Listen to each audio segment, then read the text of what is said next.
오스트리아 빈 신경외과 의과대학의 신경외과 교수이고요. 아우슈비츠 수용소에서 기적적으로 살아 생還했던 빅터 프랭클 박사가 쓴 죽음의 수용소에서라고 하는 아주 유명한 책이 있습니다. 하루하루 생사를 넘나드는 포로 수용소의 삶 속에서도 정말 그 생명에 대한 열의, 또 희망, 그것을 그 메시지 속에 담아서 아주 생생하게 증언해 주는 이 책을 읽어보면 참 큰 감동과 전율을 느끼게 됩니다. 이 수용소 속에서요, 가장 먼저 죽어가는 사람들이 어떤 사람들이었는가, 이 빅터 프랭클 박사가 가만히 보니까요, 절망하는 사람들, 희망이 없는 사람들이 가장 빨리 죽더라는 거예요. 삶에 대한 소망을 갖고 있지 못한 사람들이 가장 먼저 죽게 되고요, 끝까지 이 삶에 대한 희망을 놓치지 않고 살았던 사람들이 결국 끝까지 살아남게 됐다라고 하는 것들을 그 수용소의 삶을 통해서 그가 이야기하고 있습니다. 이 포로 수용소 속에서 빅터 프랭클 박사가 어떤 사람에게 이런 이야기를 들었다고 해요. 가능하면 매일같이 면도를 하게, 유리 조각으로 면도를 해야 하는 한이 있더라도 그것 때문에 마지막 남은 빵을 포기해야 하더라도 말일세. 그러면 더 젊어 보일 거야. 뺨을 문지르는 것도 혈색이 좋아 보이게 하는 한 가지 방법이지. 자네들이 살아남기를 바란다면 단 한 가지 방법밖에는 없어. 일할 능력이 있는 것처럼 보이는 거야. 이런 이야기를 들었다는 거예요. 그러니까 아무리 절망적이고 암울한 상황 속에서도 삶에 대한 희망, 존재에 대한 가치를 드러내 보이는 사람들은 살아남을 수 있다라고 하는 이야기를 들었다는 것이죠. 그리고 빅터 프랭클이 이 책에서 이렇게 쓰고 있습니다. 그 순간 나는 꿈을 꾸지 않는다는 것은 비록 나쁜 꿈일지라도 우리를 둘러싸고 있는 수용소의 현실만큼이나 끔찍한 것이라는 사실을 깨달았던 것이다. 이렇게 쓰고 있습니다. 그러니까 아무리 비극적이고 아무리 절망적인 상황 가운데 있다 하더라도 우리가 꿈조차 잃어버리게 된다면 그것보다 더 절망적인 것은 없다는 것이죠. 어떤 상황 가운데 있다 할지라도 우리가 소망, 꿈을 놓치지 않고 살아야 된다라고 하는 것을 우리에게 교훈해 주고 있습니다. 여러분, 우리가 살아가는 삶의 형편이 이 포로 수용소만큼 비극적이지는 않을지라도 때로는 우리도 참 답답하고 힘겨운 현실을 만나면서 살아가고 있을 때가 있죠. 우리가 이런 현실 앞에서 우리도 낙심하게 될 때가 있고요, 우리도 실망하게 될 때가 있습니다. 그러다 보면 그 현실 앞에서 그냥 주저앉아 있는 참 무기력한 우리 자신들의 모습을 보게 됩니다. 그런데요, 우리 주변에 성공적인 인생을 살았던 사람들을 가만히 한번 살펴봐도요, 그분들의 인생에 위기가 없었던 게 아니죠. 아무런 염려나 걱정이 없었던 것이 아니었습니다. 그분들의 삶을 다 망가뜨릴 것 같은 그 위기와 그 답답한 순간들이 있었지만 그 상황을 타개하기 위해서 용기와 희망을 잃지 않았고요, 그걸 붙잡았기 때문에 결국은 그 위기를 극복하고 성공적인 인생을 살았던 사람들의 이야기를 우리는 듣게 되지 않습니까? 그러니까 어떤 상황 속에 있어도 우리가 희망을 놓치지 말아야 된다는 것입니다. 여러분, 우리는 그리스도인으로서 이 땅을 살아가고 있습니다. 그런데 우리가 그리스도인으로 살아가고 있지만 우리는 때로 우리 앞에 놓여 있는 이 어려움 때문에 낙심하거나 절망하는 모습을 보일 때가 있습니다. 여러분, 우리가 삶의 위기 앞에서요, 우리가 가지고 있는 신앙이라고 하는 건 어떤 의미겠습니까? 비록 어려움이 있어도, 비록 힘든 상황들을 만나게 돼도 우리가 신앙을 가지고 있다라고 하는 것은 우리의 상황, 우리의 형편을 반전시킬 수 있는 능력이 되는 것, 그것이 바로 우리의 신앙 아닙니까? 그런데 우리가 세상 사람들과 똑같이 어려운 상황 만나면 낙심하고 절망한다면 우리가 가지고 있는 신앙이 과연 어떤 의미가 있겠습니까? 여러분, 삶에 아무 어려움이 없고요, 아무 위기가 없으면 믿음이 있는 사람들이나 없는 사람들이나 별로 차이가 없습니다. 그러나 우리 인생을 송두리째 삼켜버릴 것 같은 인생의 위기가 찾아왔을 때는 우리 그리스도인들은 달라야 된다는 거예요. 세상 사람들은 원망하고 불평하고 절망하지만 우리 그리스도인들은 그걸 딛고 일어서는 모습을 보여야 된다는 것이죠. 그게 우리 그리스도인들의 다름 아니겠습니까? 그래서 우리가 이 시대를 살아가는 동안 우리는 그리스도인으로서 세상 사람들과 다르다라고 하는 것을 증명하면서 살아야 된다는 것이죠. 여러분, 우리 개인의 인생에 또 공동체 앞에 이 나라와 이 민족의 운명 가운데 위기와 어려움이 있을 때 우리는 그리스도인으로서 어떻게 다른 삶을 살아야 하겠습니까? 우리는 6월 한 달 동안 느헤미야의 말씀을 함께 나누려고 합니다. 6월 한 달은 특별히 우리가 나라와 민족을 생각하는 달이죠. 그리고 이제 이틀이 있으면 5년 동안 이 나라의 국정을 책임질 대통령을 뽑는 선거를 앞에 두고 있습니다. 우리가 요즘 나라 생각하면 가슴이 참 아파지는 것이 사실입니다. 탄핵 정국의 혼란과 그로 인해서 치러지게 되는 조기 대선, 여전히 정치적인 상황은 혼란 가운데 있고요. 정말 누굴 지도자로 뽑아야 할지 참 선택하기 어려운 상황 속에 우리는 지금 놓여 있습니다.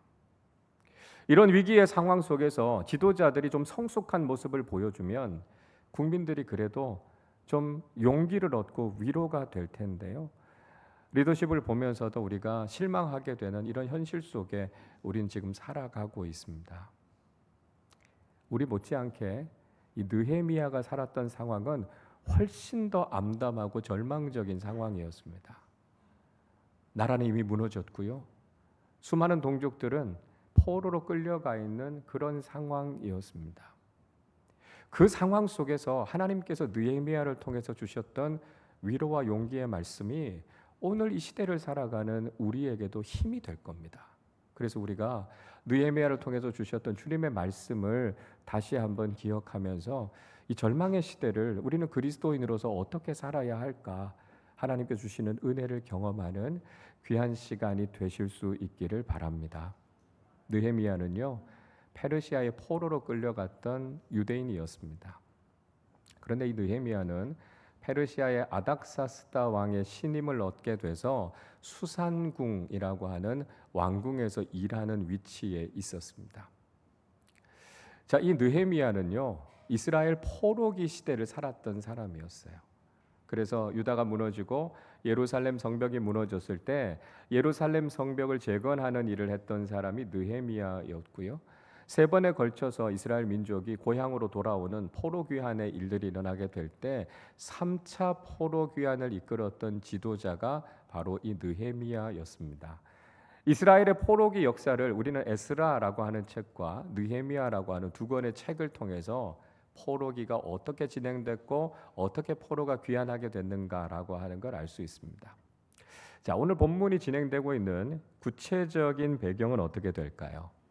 1절 말씀을 보십시오. 하가랴의 아들 느헤미야의 말이라 아닥사스다 왕 제20년 기슬르월에 내가 수산궁에 있는데, 이렇게 말씀하고 있습니다. 느헤미야라고 하는 이름의 뜻은 하나님께서 불쌍히 여기신다, 하나님께서 위로해 주신다, 그런 뜻입니다. 그러니까 지금 유다가 처해 있는 상황과 이 느헤미야의 이름의 뜻이 딱 맞아떨어진다, 그런 생각이 들지요. 당시의 시대적인 상황은 아닥사스다 왕 통치 20년 기슬르월이었다, 이렇게 이야기하고 있습니다. 좀 쉽게 풀어서 설명을 드리면 주전 445년 12월경 겨울이었다라고 하는 겁니다. 위치는 페르시아의 수산궁이었습니다. 이 수산이라고 하는 도시는 지금의 수사라고도 알려져 있는 도시인데요. 이란의 남서쪽에 내려가면 페르시아만이 있습니다. 페르시아만에서부터 북쪽으로 148km 정도 올라가면 이 수산이라고 하는 도시가 있습니다. 이 도시는 4,000년 전부터 도시가 발달됐던, 그러니까 주전 4,000년경부터 도시가 발달됐던 아주 오래된 도시고요. 교통이 굉장히 편리했던 도시라고 합니다. 그래서 페르시아 제국의 4대 수도 중에 하나가 이 수산이라고 하는 도시였고요. 특별히 왕이 겨울에 가서 진물을 보았던 겨울궁이 있었던 곳이 바로 이 수산궁으로 알려져 있습니다. 이 느헤미야는 유태인 포로였지만 그곳에 가서 왕의 신임을 얻어서 왕궁에서 일하는 사람이었습니다. 그러니까 자신은 비교적 좀 편안하고 안전한 곳에서 일하고 있었지만 느헤미야는 늘 고향 소식이 그리웠어요. 나라가 망하고 지금 고향 땅에 어떤 일들이 있는가 늘 염려하는 마음으로 고향의 소식을 기다리고 있었습니다. 그러던 차에 고향 땅에서부터 형제들 가운데 몇 명이 느헤미야가 있는 곳으로 오게 되죠. 그리고 느헤미야가 고향 소식에 대해서 묻게 됩니다. 2절 말씀을 보십시오. 내 형제들 가운데 하나인 하나니가 두어 사람과 함께 유다에서 내게 이르렀기로 내가 그 사로잡힘을 면하고 남아있는 유다와 예루살렘 사람들의 형편을 물은즉, 그렇게 이야기합니다. 형제들 중에 하나였던 하나니가 예루살렘에서부터 이 수산까지 찾아옵니다. 예루살렘에서 페르시아 수산까지의 거리는 무려 1600km입니다. 쉬지 않고 열심히 여행을 해도 2달 이상은 좋게 걸리는 굉장히 먼 거리였어요. 거기에서 형제 중에 하나인 하나니가 찾아왔다. 얼마나 반가웠겠습니까? 그리고 고향의 소식이 어떤가를 묻습니다. 그런데 하나니가 비극적인 이야기를 들려주죠. 자, 오늘 3절 말씀 같이 읽겠습니다. 그들이 내게 이르되 사로잡힘을 면하고 남아있는 자들이 그 지방 거기에서 큰 환난을 당하고 능욕을 받으며 예루살렘 성은 허물어지고 성문들은 불탔다 하는지라. 예루살렘의 상황이 참 참담했다는 거예요. 예루살렘이 멸망하고 포로로 끌려간 사람들이 있었습니다. 그리고 그 땅을 떠나지 않고 예루살렘에서 그대로 살고 있던 사람들이 있었다는 거죠. 그런데 이방 민족들이 그 땅을 지배하고 쳐들어와서 거기 살고 있던 사람들이 큰 고난을 당하고 수치를 당하고 있다는 소식을 전해줍니다.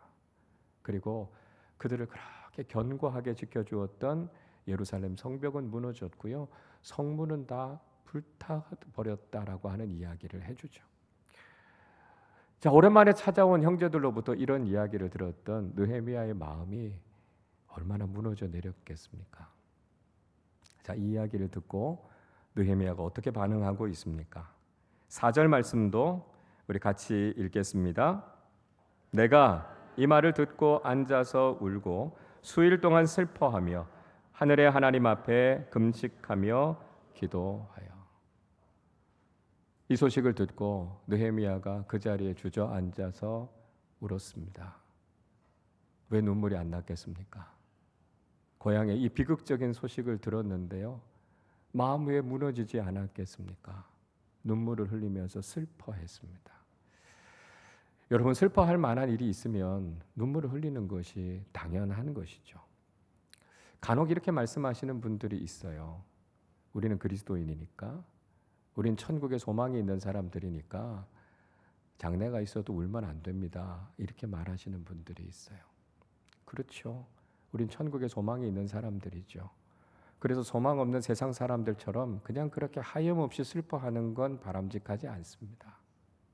그러나 여러분, 우리가 천국의 소망을 가지고 있지만 사랑하는 가족들을 떠나보내야 하는 인간적인 슬픔은 참 크고 우리의 마음을 힘들게 하는 거 아닙니까? 슬픈 일이 있을 때는요, 울어야 되는 거예요. 너무 슬픔을 참고 견디는 것도요, 바람직하지 않아요. 건강한 게 아니에요. 슬픈 일이 있으면 우는 게 당연합니다. 그러나 중요한 것은 거기에서 그쳐서는 안 된다는 거예요. 느헤미야가 고향의 소식을 듣고 슬피 울었습니다. 그리고 나서 느헤미야는 어떻게 했습니까? 그 자리에서 무릎을 꿇고 하나님 앞에 금식하면서 자신의 조국을 위해서 기도했다는 거예요. 여러분, 느헤미야는 슬픔의 자리를 기도의 자리로 바꾸어냈던 사람이었습니다.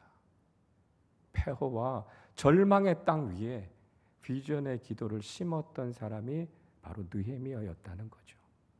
답답하고 암담하고 힘겨운 현실이 있지만 세상의 다른 사람들처럼 그냥 낙심하고 슬퍼했던 것이 아니라 그 자리에서 다시 일어나서 하나님 앞에 기도하고 하나님의 도우심을 구했다는 거예요. 그게 바로 신앙인의 모습이라는 것이죠.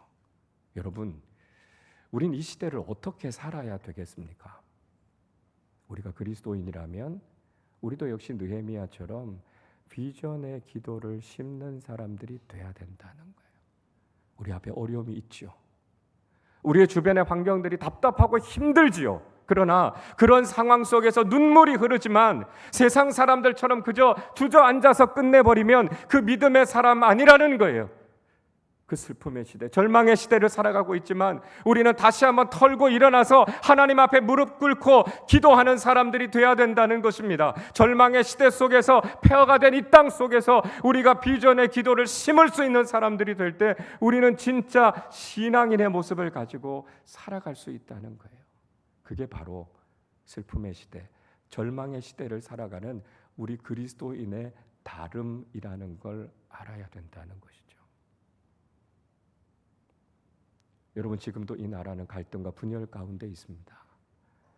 또 한 사람의 대통령이 그 임기를 마치지 못하고 그 직에서 내려와서 우리는 새로운 대통령을 뽑는 선거를 앞두고 있습니다.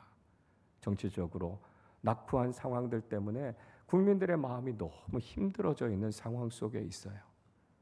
국가의 통합을 위해서, 국민들의 민생을 위해서 정치인들이 나서서 이 일들을 해줘야 될 텐데 오히려 정권과 당리당략에 빠져있는 이 안타까운 모습 속에서 국민들의 마음이 무너져 내리고 있습니다. 정치만 그렇습니까? 경제, 사회, 문화, 교육, 그 무엇 하나 우리는 희망적인 신호를 찾아내지 못하고 있습니다. 무엇보다도 영적으로 하나님 나라의 가치와 질서는 다 무너져 있고요. 세상의 방식과 세상의 어둠이 우리의 삶을 가득 채우고 있는 이 혼란스러운 시대를 우리는 지금 살아가고 있어요. 마치 느헤미야가 예루살렘 성벽이 무너지고 성문이 불탔다는 소식을 들은 것처럼 우리의 모든 영적인 기초가 다 무너져 있고 우리의 나아갈 미래의 문들이 다 부서져 있는 그런 답답한 상황 속을 살아가고 있습니다. 이 시대 속에서 우리는 그리스도인으로서 어떤 모습으로 살아야 합니까? 다른 사람들처럼 그저 낙심하고 불평하고 다른 사람들을 탓하는 것이 아니라 이 자리에 무릎 꿇고 비전의 기도를 하는 사람들이 되어야 한다는 것입니다. 폐허와 절망의 땅 위에서도 우리가 하나님을 향한 소망을 잃지 않고 비전의 기도를 심는 사람들이 되어야 된다는 것이지요. 이 나라의 운명이 하나님의 손에 있다라고 하는 것을 깨닫고 하나님께 모든 것을 맡기고 믿음으로 나아가 기도하는 그리스도인들이 되실 수 있기를 바랍니다. 그러면 우리는 비전을 위해서 어떻게 기도해야 하겠습니까? 먼저 비전의 주체이신 하나님을 고백하면서 기도해야 한다는 것입니다.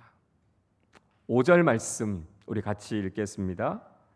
이르되 하늘의 하나님 여호와 크고 두려우신 하나님이여 주를 사랑하고 주의 계명을 지키는 자에게 언약을 지키시며 긍휼을 베푸시는 주여 간구하나이다. 느헤미야는요 하나님을 구하면서 기도하고 있습니다. 왜냐하면 하나님의 비전, 선하고 좋은 계획은 하나님으로부터 나오기 때문이라는 것이죠. 비전의 주체가 되시는 분이 하나님이시라는 거예요. 지금도 모든 것을 다스리시고 주관하시는 분이 하나님이시라는 거예요. 그래서 하나님의 그 선하신 뜻이 우리의 삶 속에, 그 민족 속에 임하도록 하나님을 찾으면서 기도하고 있습니다. 가끔 보면 어떤 사람들은 자신이 이 나라를 살리고 이 민족을 새롭게 할 수 있는 비전과 보관을 가지고 있다 이렇게 떠들어대는 분들이 있어요. 그러나 그런 분들을 보면서 사람의 계획이나 사람의 생각이 이 나라와 이 민족을 새롭게 하는 걸 전 거의 보지 못했습니다. 오히려 자기 안에 있는 이기적인 욕심, 자신의 야망, 자신의 성공을 추구하는 모습들 때문에 실망을 끼치는 모습들을 더 많이 보지 않으셨습니까? 사람이 그 일을 할 수 있는 게 아니에요. 하나님 안에 이 나라와 이 민족을 향한 선하신 뜻과 계획이 있습니다. 그래서 느헤미야는 크고 두려우신 하나님, 모든 것을 다스리시고 모든 것을 이끌어 가시는 그 하나님께 지금 기도하고 있는 거죠. 사람의 계획, 사람의 생각이 아니라 하나님의 비전이 이 땅에 이루어지기를 위해서 기도해야 된다는 것입니다. 여러분, 비전은요, 세상의 다른 곳에서 오는 것이 아니에요. 세상적인 방법으로 이 나라를 살릴 수 있는 대안과 보관이 있는 게 아닙니다. 선하시고 완전하신 하나님의 뜻과 계획 안에만 이 나라와 우리 공동체를 살리시는 놀라운 비전이 있다는 거예요. 우리는 이 비전이 하나님께 있다는 것을 알고 하나님께 기도하며 그 비전을 구하는 사람들이 되실 수 있기를 바랍니다. 둘째로, 비전의 장애물인 죄를 회개하면서 기도해야 한다는 것입니다. 오늘 6절의 말씀에 보니까요, 주의 종들인 이스라엘 자손들이 하나님 앞에서 범한 죄를 회개한다, 그렇게 고백하고 있습니다. 7절에서도요, 유다가 무너지고 그들이 포로로 끌려온 이유가 무엇입니까? 그들이 하나님 앞에서 악했기 때문에요. 그들이 하나님의 윤례, 규례, 명령을 지키지 않았기 때문에 그 범죄 때문에 결국은 나라가 망하게 됐다는 거예요. 8절에서도요, 모세를 통해서 이미 말씀하신 것처럼 하나님의 말씀에 순종하지 않으면 하나님께서 그들을 세계 열국에 다 흩어버리시겠다고 하신 하나님의 심판이 임한 거라는 거예요. 그러니까 이스라엘 민족이 올바른 미래, 바람직한 비전을 이루면서 살아가지 못하는 이유가 무엇입니까? 죄 때문이라는 거예요. 그래서 비전의 기도를 드리는 사람들은 반드시 죄를 회개하면서 기도해야 된다는 것이죠. 여러분, 하나님은 우리를 향해서 선하고 좋은 계획을 가지고 계십니다. 그런데 때로는 그 계획이 이루어지지 않고 우리의 삶에 고난이 있으면 하나님을 원망해요. 하나님을 오해하죠. 하나님이 우리를 사랑하지 않으시고 하나님이 우리를 미워하시기 때문에 우리에게 이런 일이 일어나고 있다고 생각합니다. 여러분, 이건 지극히 어린아이 같은 생각입니다. 어린아이들은요, 부모님의 마음이 어떤지를 잘 헤아리지 못하죠. 부모님은 항상 자녀들에게 가장 좋은 걸 주고 싶어 하십니다. 그러나 동시에 자녀들의 인생이 바르게 서기를 원하죠. 그래서 늘 당부의 말씀을 하십니다. 이런 거 하면 안 돼. 이런 거 하면 엄마가 화를 낼 거야. 그럼 회초리를 들 수도 있어. 그런 이야기를 하죠. 근데 아이들은 너무 쉽게 부모님의 말씀을 저버립니다. 그러면 부모님들은 더 이상 웃으면서 자녀들을 대하기가 어렵죠. 엄격하게 대해요. 때로는 징계를 내리기도 합니다. 그럼 여지없이 아이들은 부모님에 대해서 오해하기가 일쑤입니다. 엄마 아빠는 날 사랑하지 않아. 그렇게 이야기하죠. 어린아이 같은 마음이죠. 여러분, 어린아이들만 그렇습니까? 우린 다른가요? 우리도 하나님 앞에서 이런 모습으로 살아요. 하나님께서 이렇게 살아야 된다 말씀하는데 우리는 너무 쉽게 그 말씀을 어깁니다. 그리고 우리의 삶에 어려움이 다가오면 하나님을 원망해버려요. 신앙을 떠나버려요. 이거 어린아이 같은 마음 아닙니까? 여러분, 우리가 성숙하고 건강한 그리스도인이라면 어떻게 해야 됩니까? 회개해야 되죠. 돌이켜야 되지요. 말씀 앞에 바르게 서지 못한 것에 대해서 우리 자신을 돌아보고 반성해야 되는 거 아닙니까? 하나님 앞에 기도하지 못한 죄, 하나님의 말씀에 순종하지 못한 죄, 이 나라와 이 민족이 하나님의 공평과 정의를 따르지 못하도록 우리가 그리스도인답게 제대로 행동하지 못했던 우리의 잘못에 대해서 회개해야 하는 거 아닙니까? 비전의 기도를 하는 사람들은요, 가장 먼저 회개하는 기도를 해야 합니다. 하나님 앞에서 정결해져야만 하나님의 선하신 뜻과 비전이 우리의 삶에 이루어진다는 것을 알아야 된다는 것이죠. 셋째로, 비전의 내용인 하나님의 약속을 바탕으로 기도해야 한다는 것입니다. 9절 말씀 같이 읽겠습니다. 만일 내게로 돌아와 내 계명을 지켜 행하면 너희 쫓긴 자가 하늘 끝에 있을지라도 내가 거기서부터 그들을 모아 내 이름을 두려고 택한 곳에 돌아오게 하리라 하신 말씀을 이제 청하건대 기억하옵소서. 자, 9절에서 느헤미야가 기도하는데요, 아주 중요한 단어들을 이야기하고 있어요. 그 단어가 뭐냐 하면 약속이라는 단어입니다. 말씀이라는 단어예요. 느헤미야는요, 그냥 기도한 게 아니에요. 하나님의 약속, 하나님의 말씀을 붙잡고 기도했다는 것이죠. 여러분, 비전의 내용은 어디에서부터 나옵니까? 세상 다른 곳에서부터 오는 게 아니에요. 하나님의 말씀 속에 있다고요. 하나님의 말씀을 읽으면 그 말씀 속에서 하나님의 계획과 비전이 무엇인가라고 하는 것을 알게 된다는 거예요. 그래서 우리가 하나님의 약속의 말씀을 붙잡고 기도할 때 그 기도는 비전의 기도가 된다고요. 내가 원하는 것이 아니라 하나님께서 우리에게 주시기 원하는 가장 좋은 계획이 이 말씀 속에 담겨 있다고요. 이 말씀을 붙잡고 기도해야만 우리의 기도가 비전의 기도가 된다는 거예요. 여러분, 우리 인생과 공동체를 향한 하나님의 비전에 대해서 알고 계십니까? 많은 분들이요, 하나님이 나를 향해서, 우리 공동체를 향해서 가지고 계시는 비전이 뭔지 잘 모르겠다 이렇게 말씀하세요. 그런데 그분들의 특징 가운데 하나가 뭐냐 하면 성경을 안 읽으신다는 거예요. 반면에요, 성경을 읽으면서 이 가운데 담겨있는 하나님의 뜻과 계획을 발견하게 됐다 말씀하시는 분들이 많습니다. 성경을 읽으면서 하나님이 나를 얼마나 사랑하시는지, 성경의 이 말씀을 통해서 하나님께서 나를 향해 얼마나 놀라운 계획을 갖고 계시는지를 발견했다고 고백하시는 분들이 많다는 거예요. 여러분, 성경을 펼쳐보시면 이 속에 하나님의 비전이 담겨져 있습니다. 성경은요, 우리에게 비전의 눈을 뜨게 해줘요. 성경을 읽으면 하나님의 선하신 뜻과 계획이 무엇인지를 우리에게 말씀해 주신다는 거예요. 그래서 비전의 기도를 드리는 사람들은요, 이 약속의 말씀을 붙잡고 하나님 앞에 주장하면서 기도하시는 거예요. 하나님, 이 약속의 말씀이 우리 안에, 우리 공동체 속에 이루어지게 해 주십시오. 그 기도가 바로 비전의 기도라는 것이죠. 느헤미야가요, 이렇게 하나님 앞에 비전의 기도를 드렸습니다. 그리고 그 기도가 결국 응답됩니다. 11절 말씀 우리 같이 읽겠습니다. 주여, 구하오니 귀를 기울이사 종의 기도와 주의 이름을 경외하기를 기뻐하는 종들의 기도를 들으시고 오늘 종이 형통하여 이 사람들 앞에서 은혜를 입게 하옵소서 하였나니 그때에 내가 왕의 술관원이 되었느니라. 느헤미야는 비전의 기도를 드리고 하나님께서 이 기도에 꼭 응답해 주시기를 기도했습니다.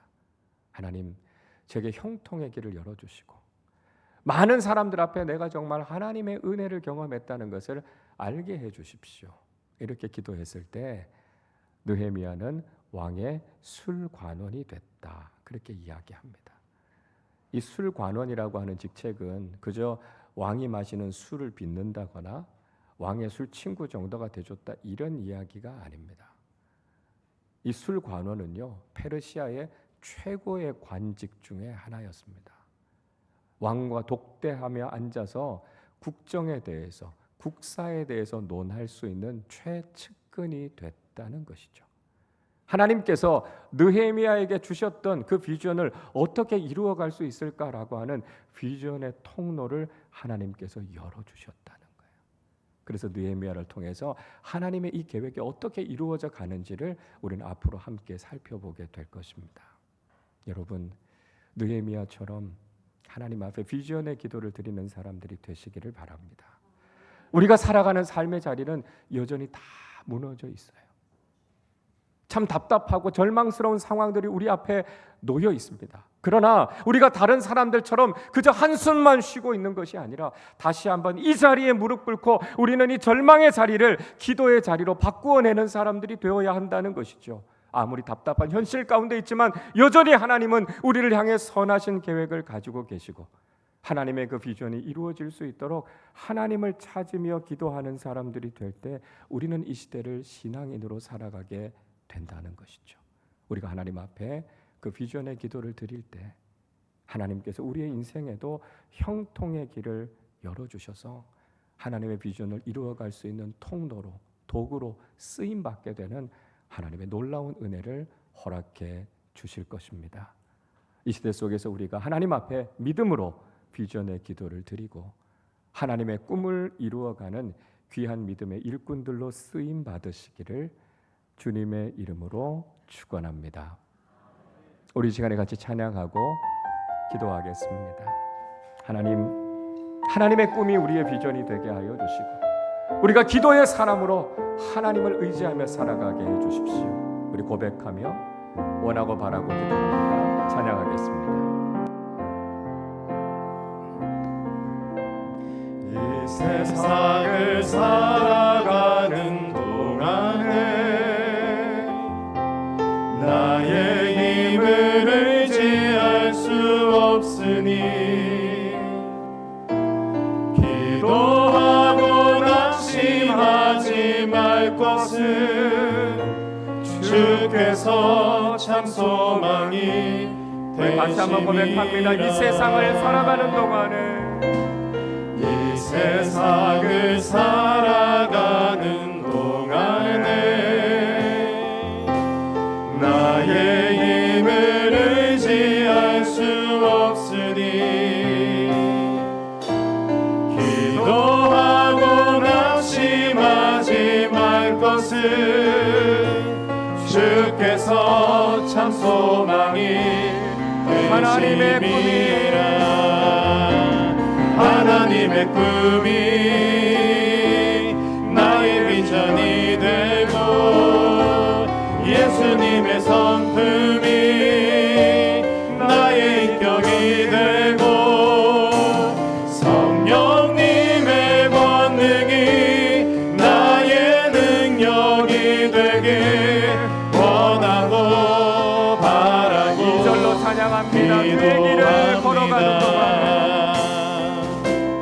주의 길을 걸어가는 동안에 세상의 것 의지할 수 없으니 세상의 것 의지할 수 없으니 감사하고 낙심하지 말 것을 감사하고 낙심하지 말 것을 주께서 참 기쁨이 하나님의 되심이라. 하나님의 꿈이 나의 비전이 되고 예수님의 성품이 나의 인격이 되고 성령님의 권능이 나의 능력이 되길 원하고 바라고 기도합니다. 하나님의 꿈이 나의 비전이 되고 예수님의 성품이 나의 인격이 되고 성령님의 권능이 나의 능력이 되길 원하고 바라고 기도합니다. 원하고 바라고 기도합니다. 원하고 바라고 기도합니다. 우리 시간에 함께 기도하겠습니다. 마치 예루살렘 성이 무너진 것처럼 그 성문들이 다 불타 있는 것처럼 우리의 인생에도 우리의 공동체 속에도 이 나라와 이 민족의 현실 속에서도 답답하고 낙심이 될 만한 상황이 우리 앞에 놓여 있을 수 있습니다. 그러나 우리가 그리스도인으로서 달라야 하는 것은 이 폐허와 비전의 땅에 우리가 하나님의 꿈을 심는 사람들이 되어야 합니다.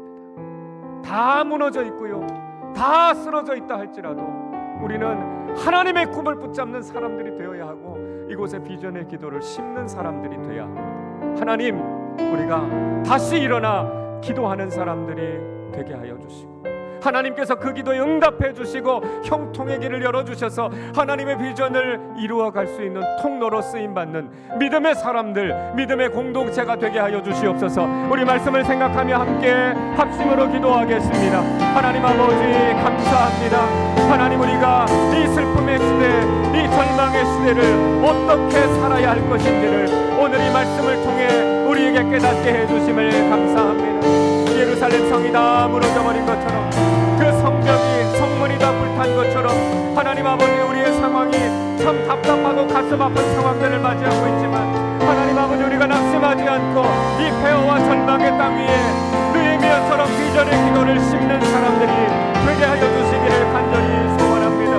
하나님 아버지, 하나님께서 이 나라와 이 민족을 변화시키시고 우리의 공동체와 우리 인생을 새롭게 하실 하나님의 선하신 뜻과 계획이 있는 줄로 믿습니다. 하나님을 구하며 하나님을 찾으며 이 일을 위해 기도하게 하여 주시고 하나님께서 그 기도에 응답하여 주셔서 하나님의 선하신 계획이 우리의 삶 속에 이루어지게 하여 주시기를 간절히 소원합니다. 하나님 아버지, 희망을 잃지 않고 소망 가운데 기도하는 사람들 되게 하여 주시고 믿음으로 하나님 앞에 아뢰며 기도할 때 하나님의 선하신 계획이 우리의 삶 속에 이 땅 가운데 이루어지게 하여 주시고 하나님 아버지, 그 기도에 응답하여 주셔서 형통함의 길을 열어주시고 하나님의 은혜를 경험하게 하여 주셔서 하나님의 비전을 위한 통로로 더불어 쓰임받는 믿음의 사람들, 믿음의 통로가 되게 하여 주시옵소서. 사랑과 긍휼이 풍성하신 아버지 하나님, 우리의 인생과 이 나라 이 민족을 긍휼히 여기시는 하나님과 놀라우신 사랑과 자비에 감사와 찬양을 드립니다. 우리가 맞이하고 있는 영적인 현실이 마치 예루살렘 성이 무너지고 성벽이 불타버린 것처럼 참 참담한 현실을 앞에 두고 있지만, 그러나 하나님께서 우리를 향해 선하고 좋은 계획을 가지고 계시는 줄로 믿습니다. 낙심하고 절망하지 않게 하시고 그 자리에서 무릎 꿇고 하나님 앞에 특별히 기도하는 사람들 되게 하여 주시고 폐허와 절망의 땅 위에 비전의 기도를 심는 믿음의 사람들 되게 하여 주시옵소서. 하나님께서 그 기도에 선하게 응답하여 주셔서 우리에게 형통함의 은혜를 주시고 하나님의 비전을 위해 귀하게 쓰임받는 하나님의 도구로, 비전의 통로로 쓰임받는 믿음의 사람들과 공동체가 되게 하여 주시옵소서. 이틀 뒤에 있게 될 대통령 선거 가운데 우리 하나님께서 주관하여 주셔서 하나님의 선하신 뜻이 나타나게 하여 주시고 하나님을 경외하며 이 나라 이 민족을 사랑하며 국민들을 위해 잘 섬길 수 있는 좋은 지도자가 세워질 수 있도록 주여 은혜를 베풀어 주옵소서. 감사드리며 우리 주님 예수 그리스도의 이름으로 기도하옵나이다. 아멘.